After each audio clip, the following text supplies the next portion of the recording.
Every guitar synth system has its good and bad points, but they are now becoming more sophisticated. With just a little bit of programming, you can now come up with interesting combinations of sound like this.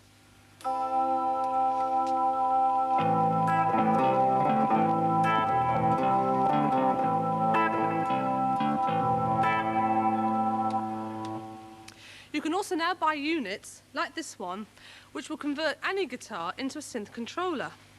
Now let's look at a different concept in MIDI conversion. The SYNTHAXE. It's not quite like other guitars or even most other MIDI controllers. In fact, it's not a guitar. It doesn't produce any sound of its own. Its sole purpose is to produce MIDI information, which it does very well, and in this way. There are two sets of strings. This set of string takes care of pitch. When a string makes contact with a fret, it sends a signal to the computer inside saying what the pitch of the note is. This set of strings takes care of note on, note off, velocity and loudness parameters. However, you can press on left-hand trigger so that the fingerboard does all the triggering, like this.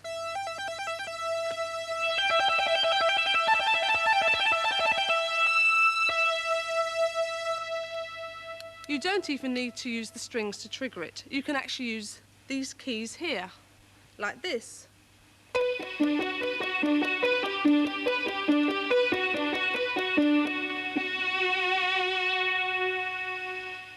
Now, I should also mention that it's incredibly expensive, but these things all seem to come down in price eventually. Now here's a guitarist who's been very associated with the SYNTHAXE in recent years, virtuoso guitarist Alan Holdsworth.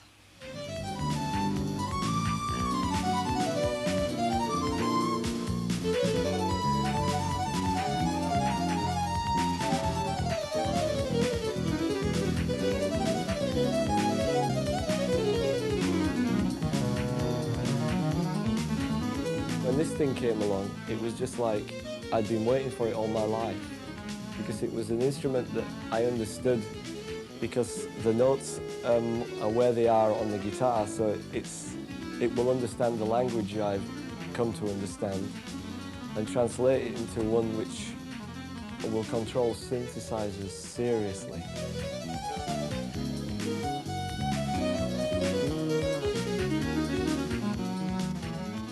Well, now with these guitar and bass synths, we've now got 3 synth players in the band, so let's look a bit at creating these sounds.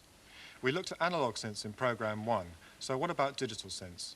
Well, FM is the most popular form of synthesis available today, and it comes in the form of these DX keyboards and various offshoots like the synth module that Henry's got in his setup.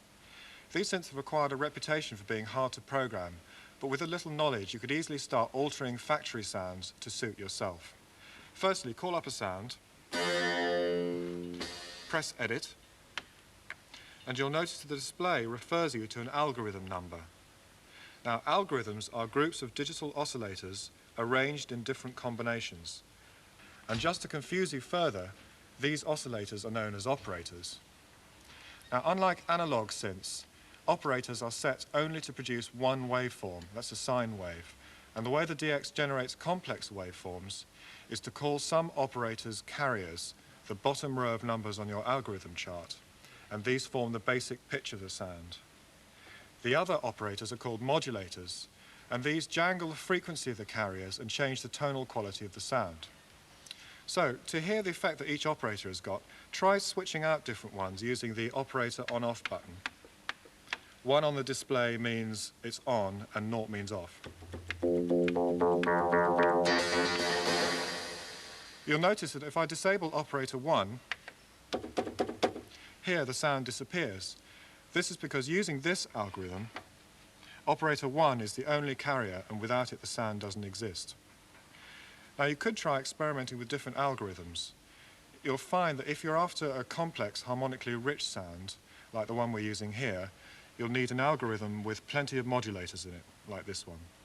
Or if you want a simple sound like an organ, you could choose an algorithm like this one, which is made up only of carriers.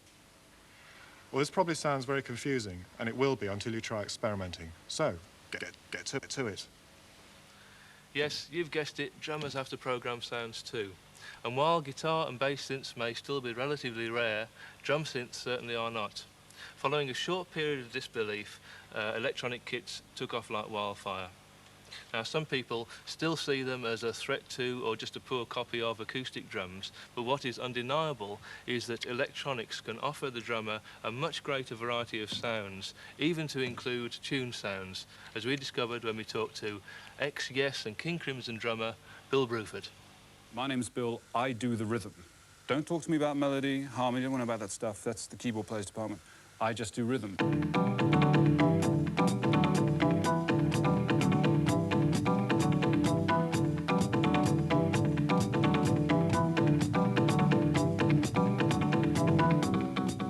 Drummers previous to electronics had considered themselves just rhythm specialists, you know.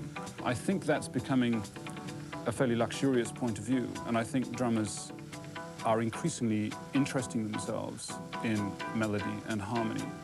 And the new technology gives you control over those things. You can be a real musician. Sounds of an acoustic drum are enormously complex. What you get with electronic drums is something else entirely. The whole idea, it seemed to me, was that they should not be the same as acoustic drums, and in as much as the manufacturer kept trying to make them like acoustic drums, I'm not interested. I like them because they are a different instrument and require a different attitude from the drummer.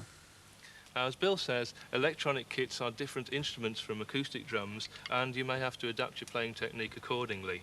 These pads are simply rubberized surfaces, and as we've seen with the keyboard synthesizers before, they merely act as triggers, roughly conveying the force of the stroke to the drum synthesizer down here, which is the brain of the kit. The good news is you don't have to hit them so hard in order to be loud, and in fact, if you do, you can damage your wrists.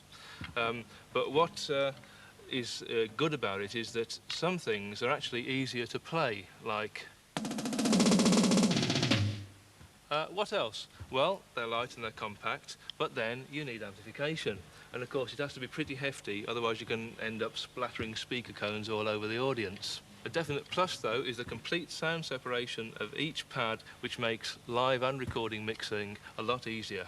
To sum up, I'd say the acoustic kit is unparalleled in that it's got an enormous dynamic and timbral range, which is only limited by the quill of you, the player, whereas the electronic kit excels in that you can have an enormous variety of sounds all programmed into one kit setup like this.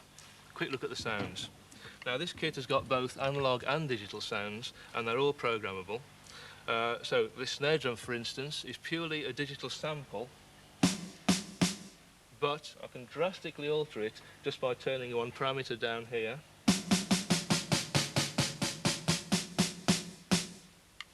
Tom 1 is totally analog. Tom 2, a mixture of analog and digital with some click and noise thrown in. Tom 3 is weird. And this is only the beginning. This kit, in fact, is connected to this MIDI junction box, which does effects and sequences, which is in turn MIDI'd to the tune percussion synthesizer down here, so that I can get all sorts of tunes and sequences and echo effects like this.